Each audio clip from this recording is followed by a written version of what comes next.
After the car accident, I pretended to have amnesia to tease my husband and son. Who are you?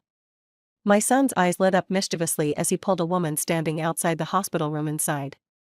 He said to me, "Auntie, my parents and I are just here to visit." Meanwhile, my husband stood silently by, allowing our son to address me as Auntie. "Auntie, my parents and I are just here to visit," echoed sweetly in the room in my son's tender voice. With my head wrapped in bandages, I looked down at my 5-year-old son, Andy, holding hands with both the woman and my husband, his face full of sly delight. Chris, my husband, dressed in a sharp suit, made no effort to correct him. Instead, he gazed at me with a look of scrutiny. The woman Andy was holding wore a long white dress, exuding a gentle and elegant aura, but now she seemed nervous, tucking a strand of hair behind her ear under my gaze. Noticing my stare, Andy quickly moved in front of her protectively. If I really had lost my memory, I would have believed that the three of them standing in front of me were a happy family. Andy tugged on Chris's hand and whispered, "Dad, now that Mom's lost her memory, does this mean you two can finally get divorced?" Though he spoke in a low voice, he made sure I could hear every word. I knew his little trick, he was punishing me. Yesterday, I scolded him, embarrassing him in front of the staff. Now, he was angry. This was Andy's usual mischief, he took pleasure in punishing me. But I was tired of playing his games. Since I said I had amnesia, I might as well continue the act. Pretend I don't have a son. Pretend I don't have a husband. "Who are you all again?" I asked, feigning confusion. Andy was startled, a flicker of panic crossing his face.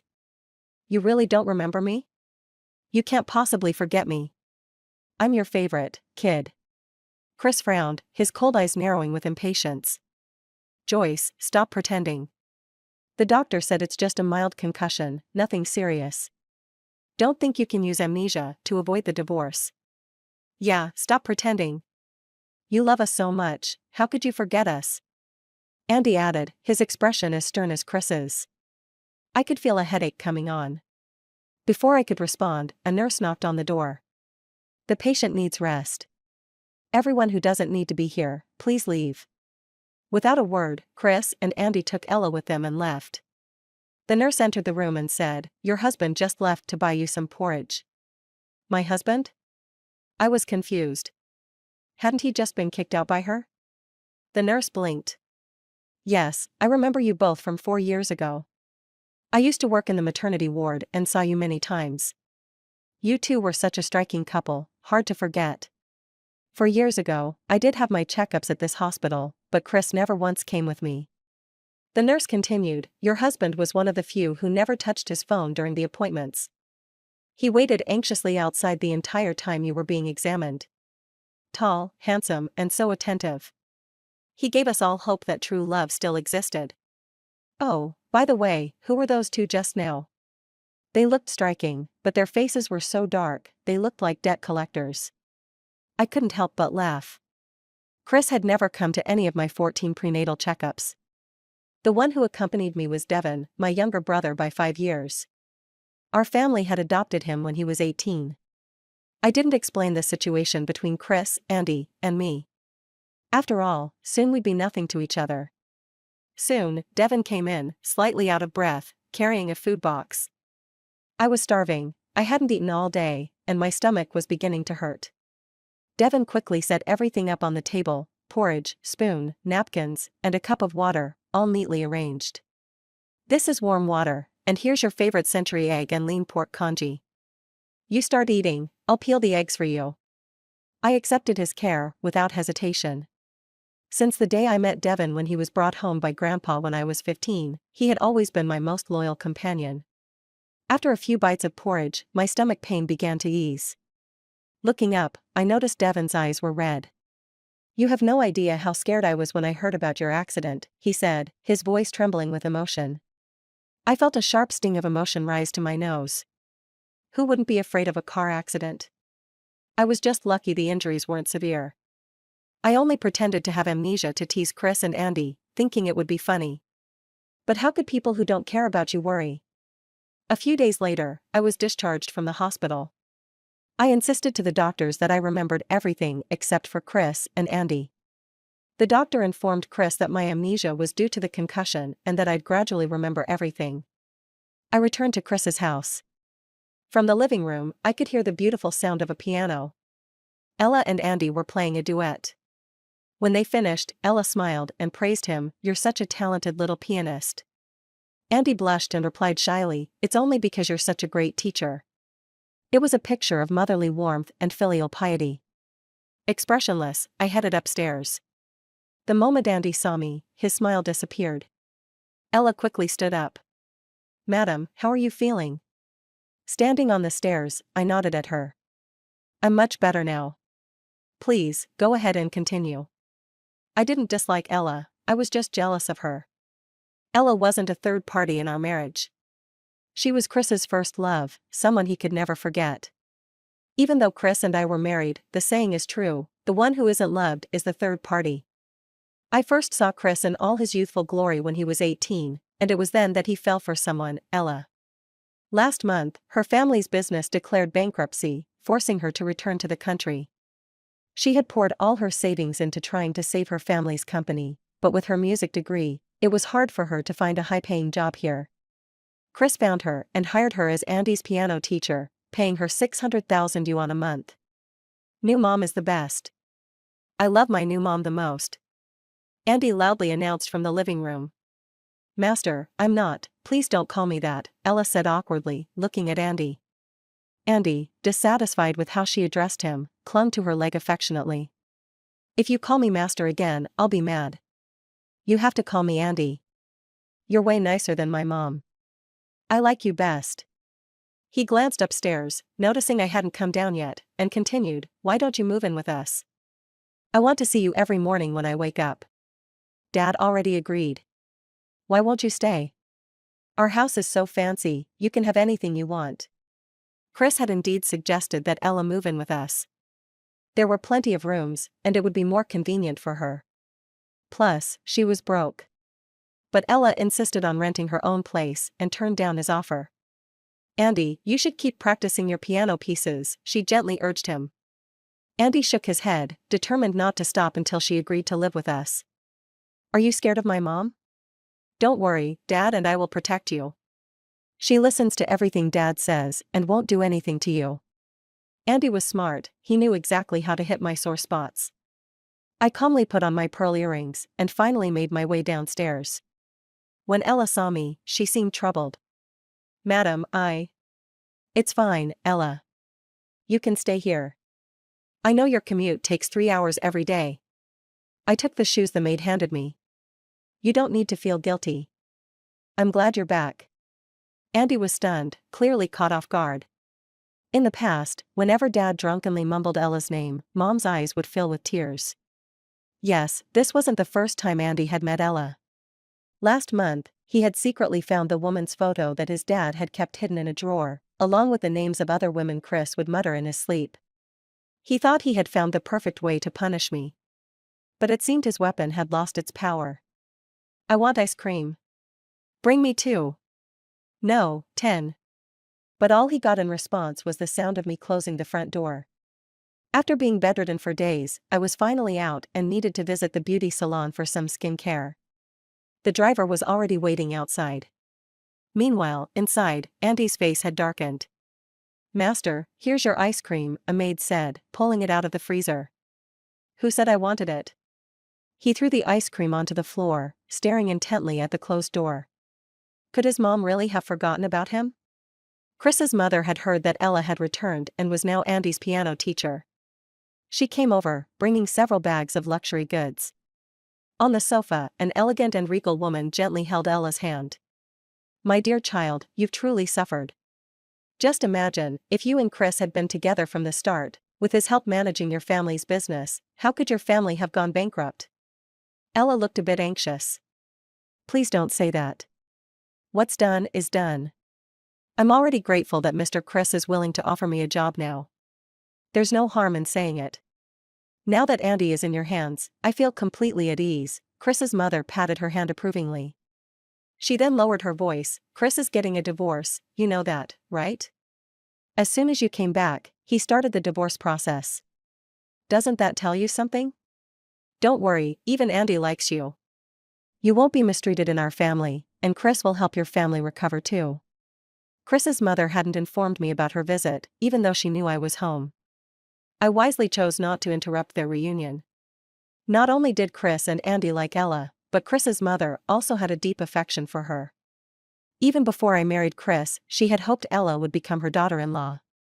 Ella came from an academic family, and her family was a good match for the Pays. When Chris fell for Ella at first sight, Chris's mother was ecstatic, immediately envisioning a union between the two families. Unfortunately, Ella didn't reciprocate Chris's feelings. She decisively rejected his confession and went abroad to continue her music studies. Though disappointed, Chris's mother admired Ella even more, seeing her as a woman with ambition and purpose. As for me, I came from a modest background, driven by vanity and a desire for wealth, and I was willing to do anything to marry Chris. It was clear that Chris's mother looked down on me, perhaps even despised me, though her good manners kept her from showing it outright. Sometimes, I wondered if it would have been a happier outcome if Ella had married Chris from the beginning. My phone buzzed. I looked down to see a message: compensation from the car accident had come through. I thought the trauma of that day would fade, but when I close my eyes, it all feels like it happened yesterday. It was pouring rain that day, and Chris and I were driving on the highway. He got a phone call, and I could hear the voice on the other end clearly. "Boss, a group of debt collectors is causing trouble at Ella's place." Chris glanced at me. I knew he wasn't asking for my opinion, he was informing me that he was going to help Ella. Her home was in the opposite direction. "Drop me off at the next rest stop," I said quietly. "I'll get a taxi back." As soon as I got out, despite opening my umbrella quickly, I was still soaked. The black Bentley sped off, splashing water all over me, while the old cab I took skidded on the highway. The moment the car spun out of control, my whole body went numb. I fastened my seatbelt as my heart pounded, and my mind went blank. There was a loud crash. My head slammed into the car window. Time seemed to slow down. In that brief moment, my life flashed before my eyes, all of it centered around Chris. At 10, my parents took out a loan to buy a house in an exclusive neighborhood, and I met Chris. They told me I had to be on my best behavior and win his favor. Chris was good-looking, and I enjoyed spending time with him, following him around for 7 years. At 17, I realized I liked Chris, but he despised me. For a year, I adored him while his friends called me names, and people around us treated me like a clown. At 18, Chris fell for Ella, and I watched as he revolved around her, then saw him heartbroken when she rejected him. At 21, Chris got drunk, kissed me, and called Ella's name over and over. I should have pushed him away and slapped him, but I couldn't. My father's company was in financial trouble and needed a large sum of money. Marrying Chris had been my parents' dream for years, and now, it had become mine too. I silently endured.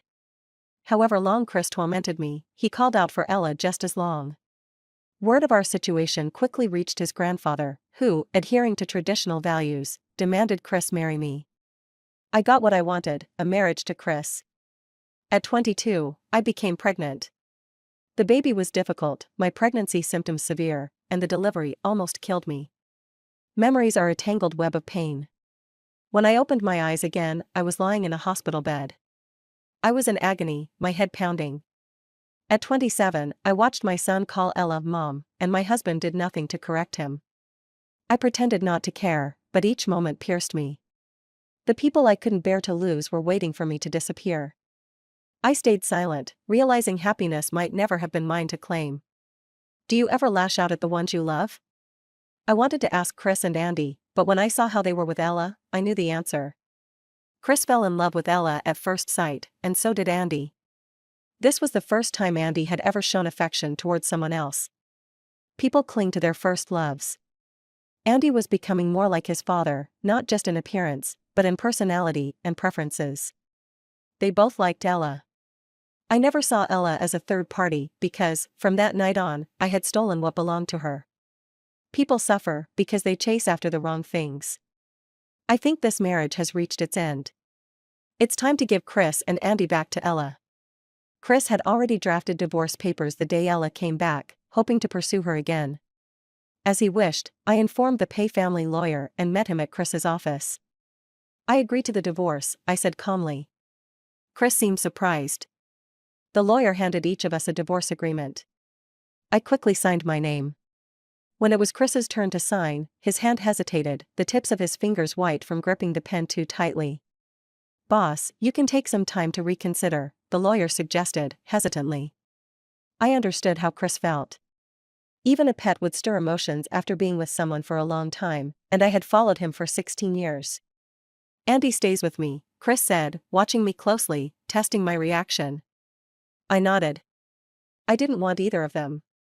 Chris stared at me deeply, searching for any trace of sadness, regret, or reluctance on my face. But there was none. He clenched the pen, almost in anger, and signed his name.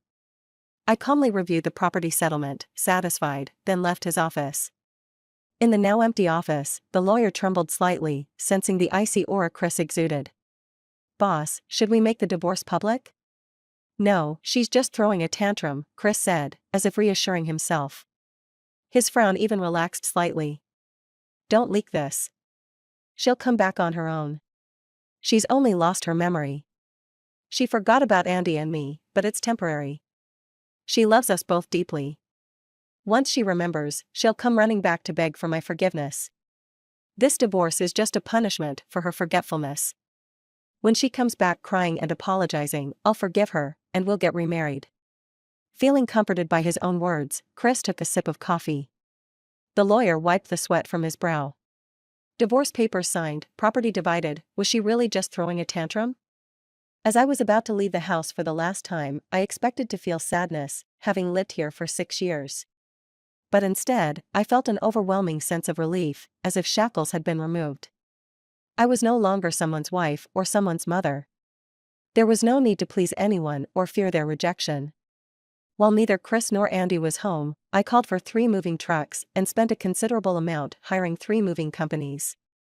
I packed every luxury item, bag, piece of jewelry, and clothing that belonged to me, along with all my baking tools, a cupboard full of fine china, and some of the furniture and decor I'd bought. I even packed up the gifts I had bought for Chris and Andy, things they never liked, which sat forgotten in the corners of cupboards. Since they didn't care about them, I might as well sell them secondhand and get some value out of them. There were so many things to pack, but with 3 companies working, everything was loaded in under 2 hours. The house suddenly looked clean and empty. Chris would probably be pleased to see how tidy it was when he got back, since he never liked the house to be cluttered. Now, it was finally the way he liked it. I had thoughtfully left enough space for the new woman who would soon take over. Before stepping out of the yard, I took one last look at the villa. I would never come back again. Lola, the housekeeper, stood at the gate, wiping her tears. "Ma'am, are you really leaving?" Lola had been here since I first moved in. She treated me like her daughter, showing me such care and concern. I thought, perhaps she was the only one here who would shed real tears over my departure. I held Lola's hands and gave her a gentle smile. "You should be congratulating me. This is a good thing for me." Chris handled everything efficiently, quickly transferring the assets. I used the leftover balance in my account to buy a 200 square meter flat that I'd had my eye on since last month. The previous owner had emigrated, leaving behind a beautifully renovated French-style apartment. I fell in love with it at first sight, and the best part was, I didn't have to do any remodeling, I could move in immediately. I quickly signed the contract and arranged for movers to bring my things over. I had already hired a few professional organizers, and within half a day, everything was neatly sorted. Money well spent. I lounged comfortably on a recliner by the floor-to-ceiling windows, taking in the view. Finally, my life was starting over. Devin showed up soon after, carrying bags upon bags of things. He was the first person I told about the divorce. It had become second nature to share everything with him over the years. He was always on my side, no matter what. "Why'd you bring so much stuff?" I asked, eyeing the bags he was carrying. "I figured the first meal in your new home should be homemade," he replied, placing everything neatly into the fridge. "I bought fruits and milk. It's cold now, so take them out a bit before eating. Also," I was about to tease him for fussing over small things when I noticed one of the boxes on the floor shaking violently, startling me. "Devin, that box is moving." Devin chuckled. "That's your gift. Come over and open it. I hesitated for a second, but then I heard a faint meow. My eyes lit up as I quickly rushed over. Carefully opening the box, I found a kitten inside. It rubbed against my legs affectionately, melting my heart. I had never considered getting a cat because Chris was a clean freak, but Devin was the only one who knew how much I loved them. I squealed in delight, hugging the kitten. Devin, you know me too well. I played with the kitten for a while before naming it Cotton Candy. Devin, meanwhile, was busy preparing dinner. He handed me a piece of sweet and sour pork. Are you sure you'll be okay spending the night alone? I could tell he was worried. Maybe he thought I'd still be upset about Chris. Don't worry about me. I'm the one who asked for the divorce. I've moved on. The car accident must have jolted my senses back into place, I said, grinning. Devin studied my face and, seeing I wasn't pretending, finally smiled.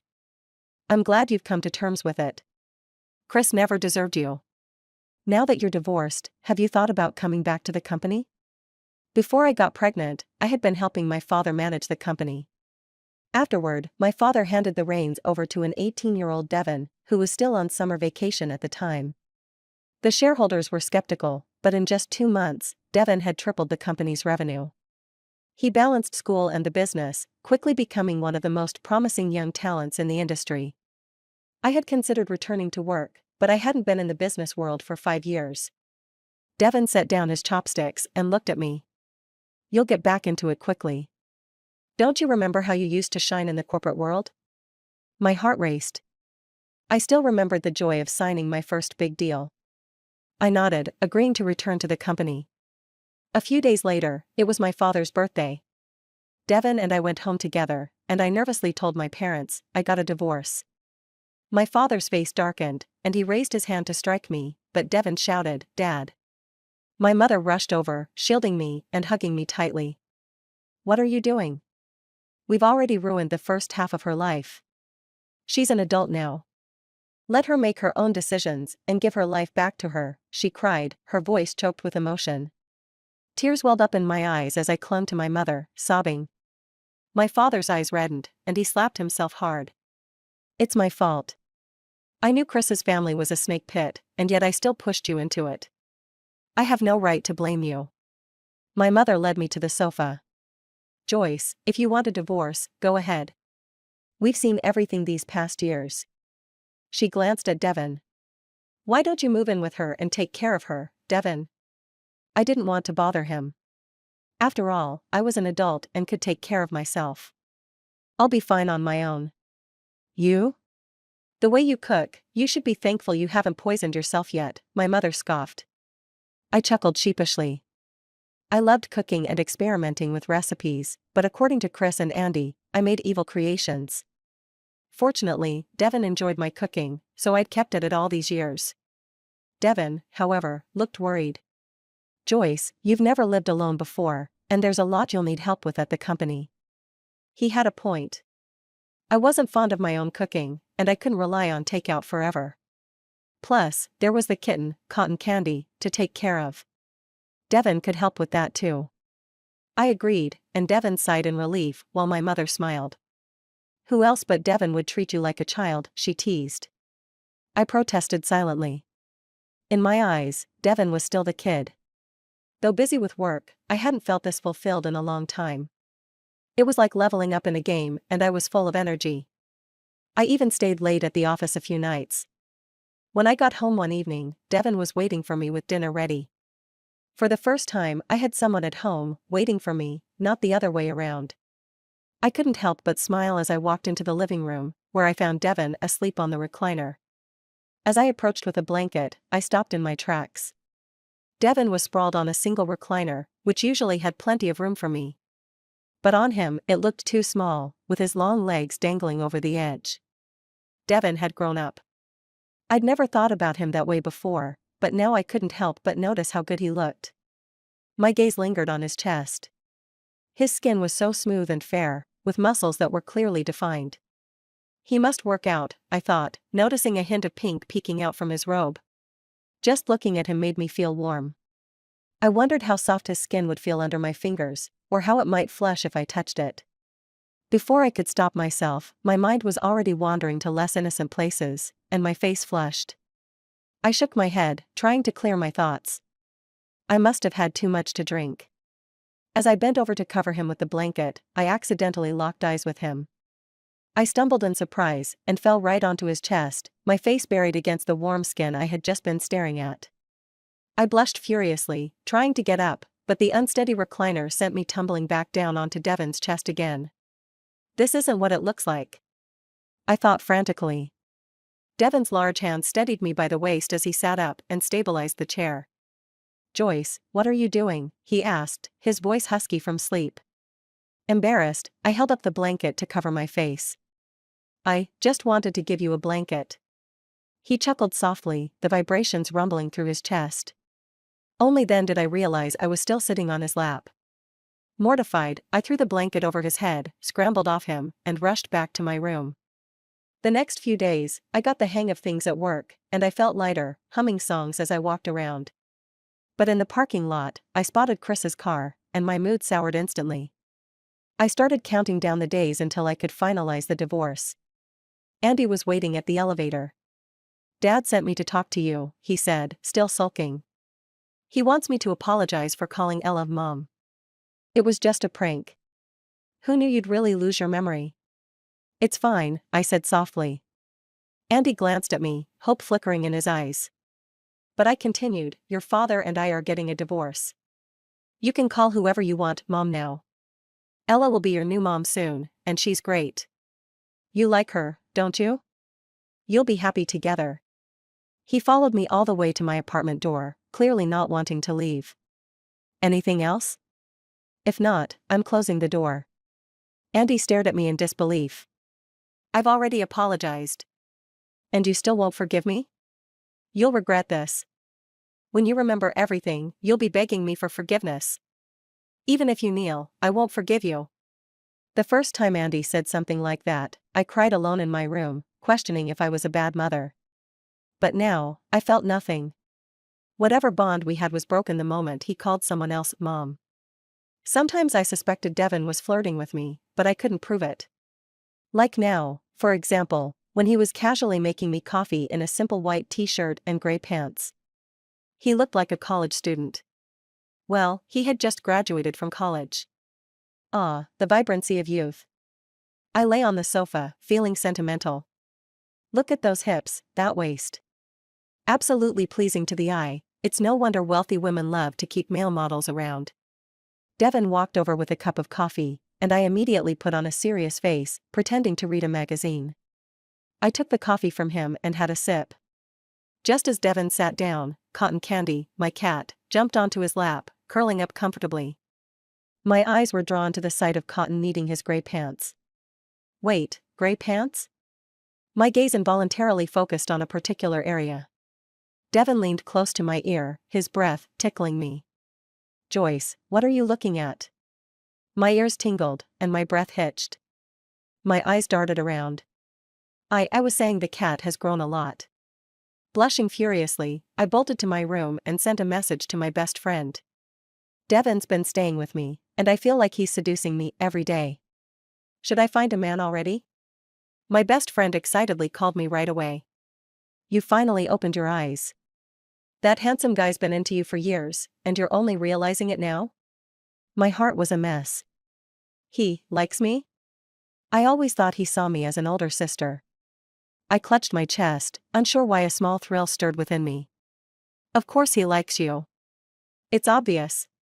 He acts all sweet and innocent around you, but outside, he's as cold as a wolf, terrifying everyone around him.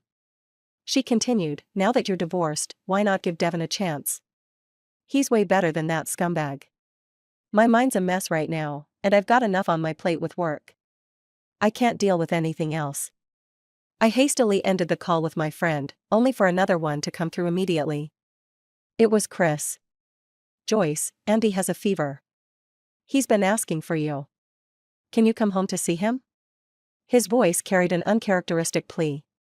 I walked to the balcony, letting the wind brush past me as I spoke softly. Chris, I've made that kind of call to you countless times.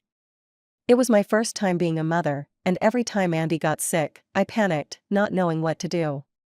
Even though we had a family doctor, I still found myself trembling as I called Chris, voice shaking with tears, begging him to come home. And what was his response back then?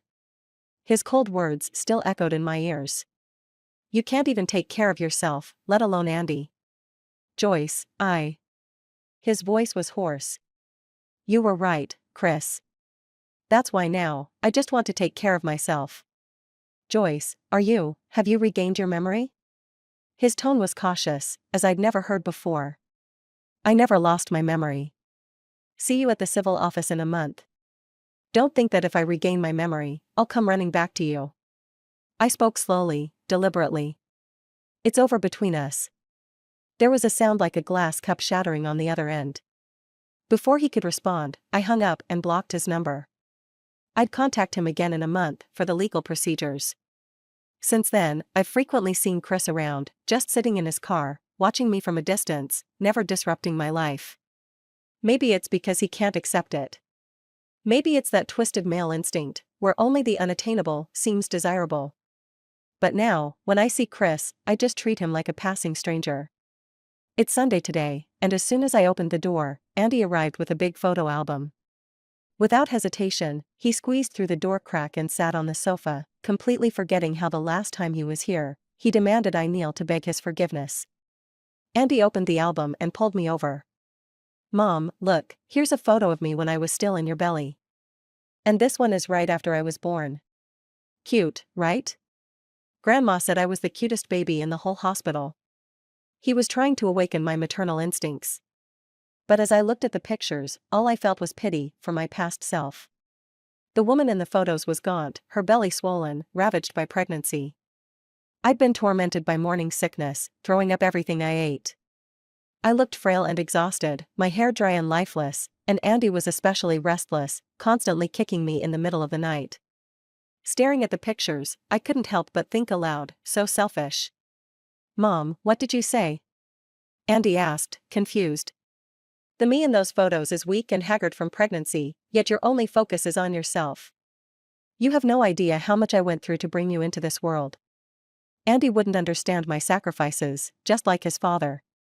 They were both refined egotists. I closed the album. "Go home.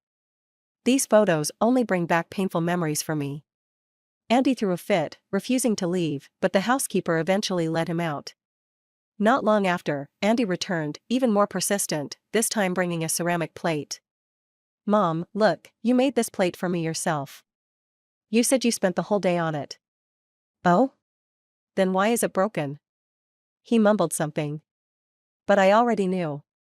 He'd smashed it because he thought it was ugly and didn't want to take it to school, afraid it would embarrass him. The ceramic shards had cut my arm, leaving a faint scar that still remained. I never had much talent for art, and this plate was the best out of the dozen I'd made. In the end, Chris had bought him an artist's piece to take to school instead. I'd painstakingly glued this one back together, but no matter what, once something's cracked, it can never truly be whole again. "This is a defective piece now." I tossed it into the trash, and it shattered instantly. "Since you have a new one, there's no need to keep this." Andy froze, staring at the broken plate. Then a hopeful look lit up his face. "Mom, did you regain your memory? Do you remember me?" I shook my head. "I never lost my memory. I just don't want to think about you or Chris anymore." I didn't intend to say much else to Andy and sent him out. He left, heartbroken. That evening, I had a business dinner. Devin found out and insisted on coming with me. He was worried I'd drink too much, but it ended up being him who had the lower tolerance. Neither of us could drive after drinking, and since we were close to home, I supported him as we walked back, using the cool night air to sober up. While he was drunk, I casually asked, "Devin, do you like me?" His dark eyes flickered, glowing for a moment as he silently stared at me. Then, abruptly, he turned away, blushing deeply as he nodded vigorously. My heart raced, so I changed the subject. "What kind of alcohol did you drink earlier?" He thought for a moment. "Brandy, I think." "Really?" "Lean down a bit." Obediently, he bent over, looking at me. His lips were soft and full, with a delicate lip shape.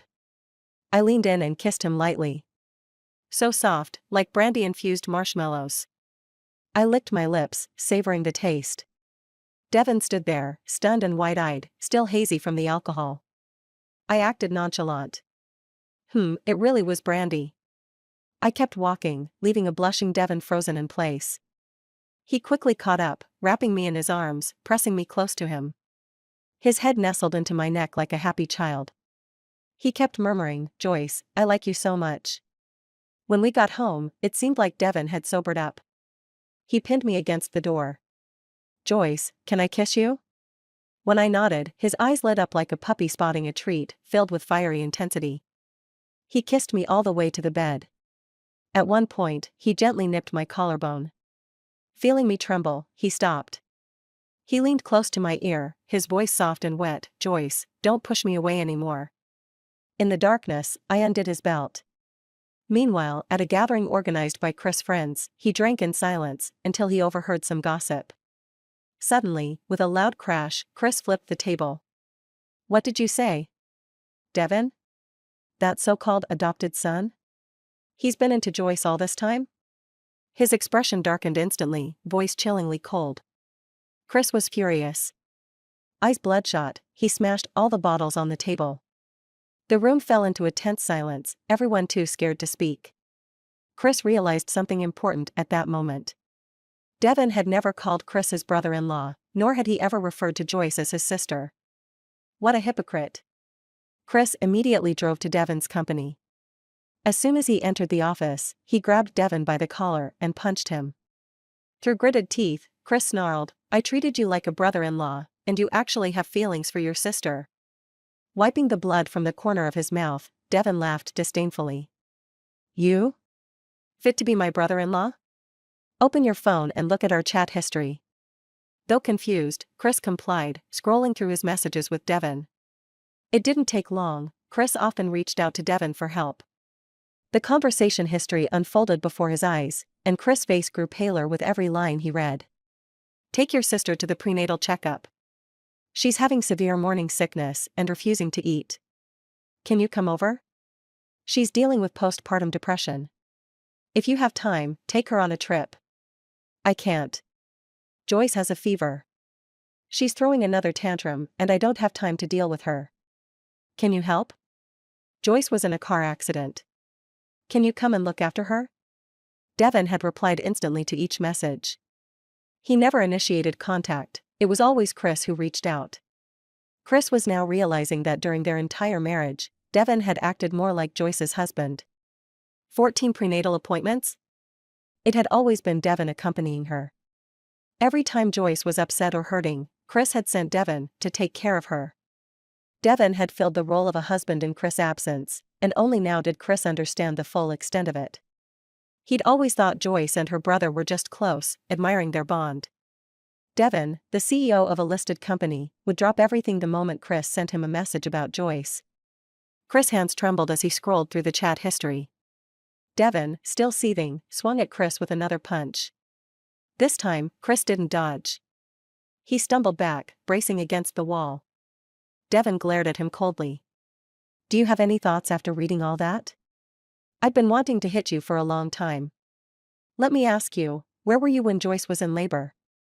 Without waiting for an answer, Devon provided it. "Your wife and child were at death's door, and you were watching Ella's concert abroad. And why did she get into that car accident? Because you left her on the highway for Ella. Where were you when she was sick and miserable? Did you ever stop to think she was your wife when you threw her aside time and time again?"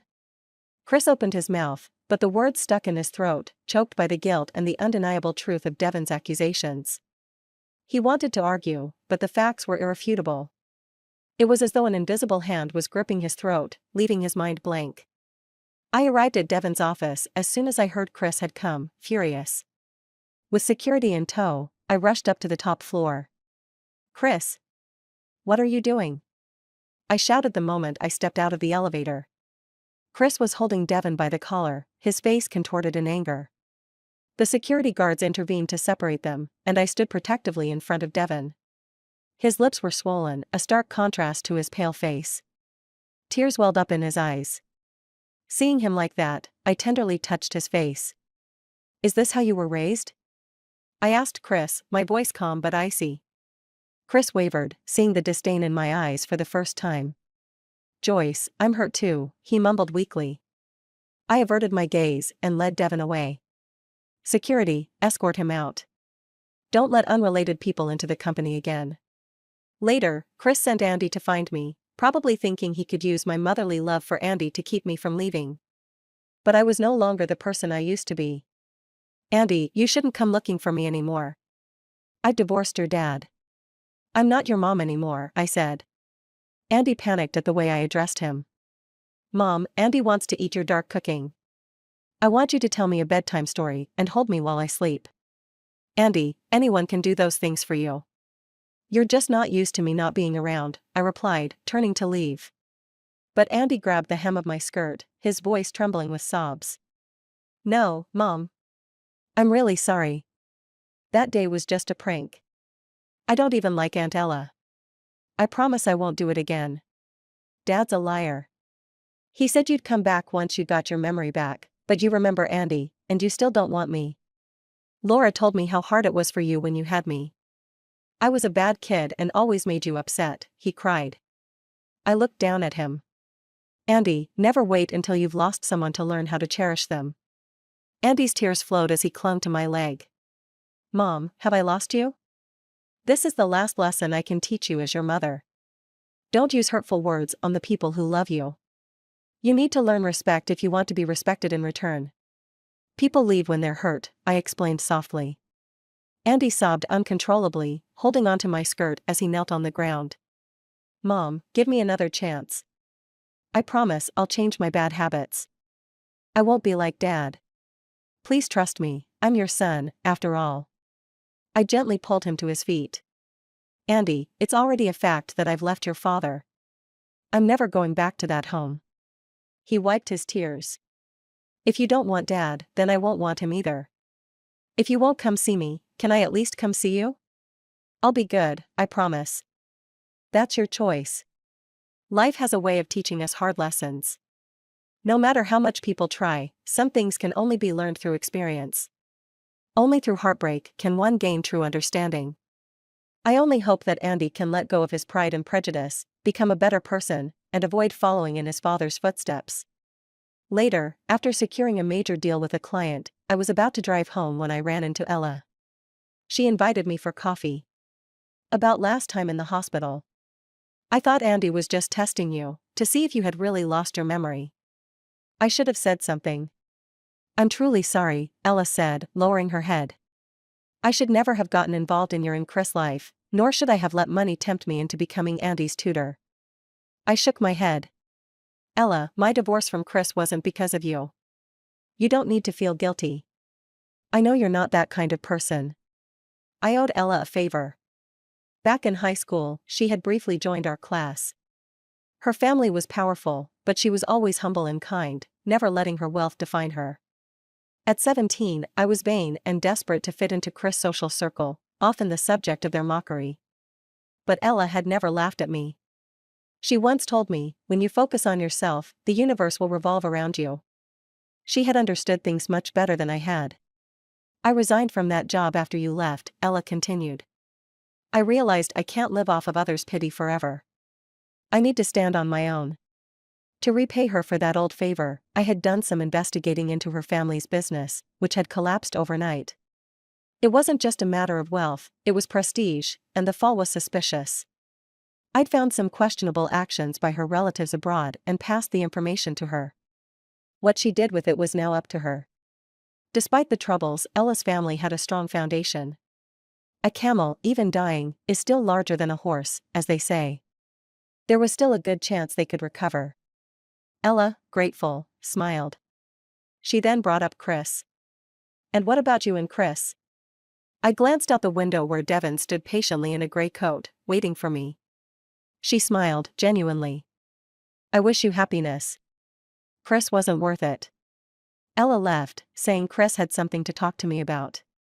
Chris wanted to reminisce about our past, but I stopped him. You can go back to the past, but no one's waiting for you there. He grabbed my hand, his voice cracking. Joyce, I'm certain now. The one I love is you, only you. I gently pulled my hand away, my voice steady. Love doesn't need to be confirmed. Only uncertain love needs constant reassurance. Chris, still desperate, pleaded, tomorrow is my birthday. Every year, you'd make me longevity noodles for it. I looked him in the eye. Chris, do you even know that last Sunday was my birthday? He paused, his face filled with regret after a few moments of thought. You see? The person you love the most is yourself. I'm sorry. I'll throw you the grandest birthday party to make up for it, he offered. I shook my head. It's not about the birthday anymore, Chris. You still don't understand. What's lost is lost. I've already booked an appointment at the Civil Affairs Bureau. Tomorrow, let's collect the divorce certificate. I learned how to love myself after leaving you, so please, don't interfere with my life anymore. I turned and ran towards Devon. He had been waiting for me in the cold wind for a long time. I wouldn't let him wait for me any longer. Chris Perspective, Epilogue.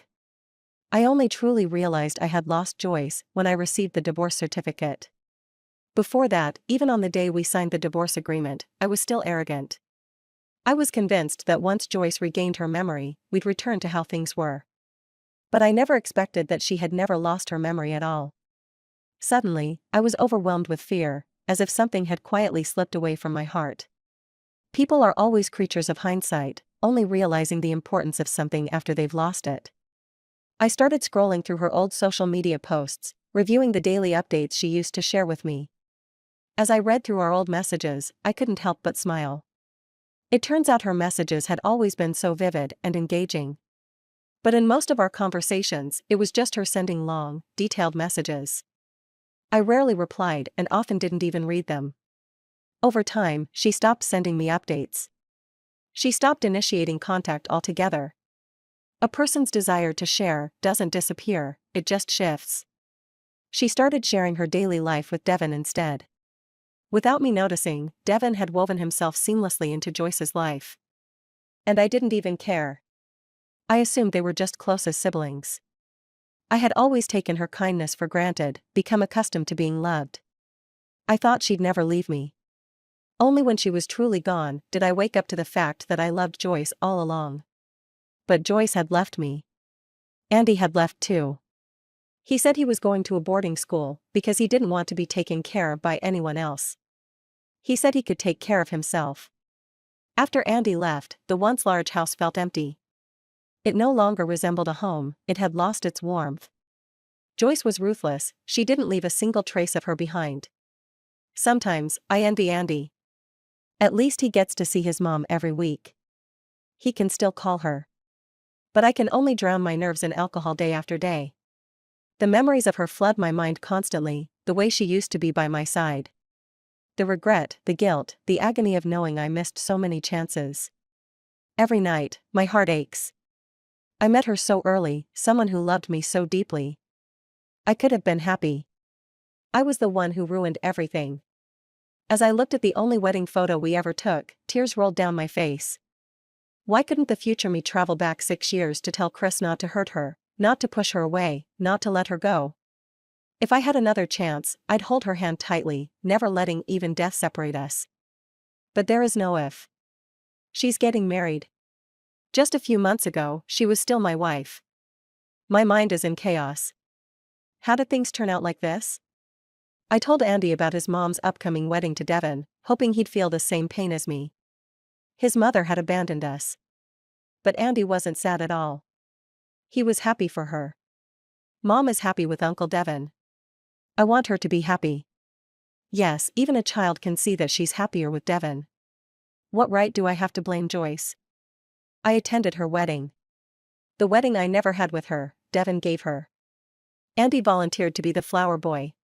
The ceremony was grand, and I realized how beautiful she looked in her wedding dress. Wish you happiness, I said. Thank you, she replied with a radiant smile. She had moved on. As for me, I had missed my chance at happiness. I'll never be happy again. And that is my greatest punishment. End.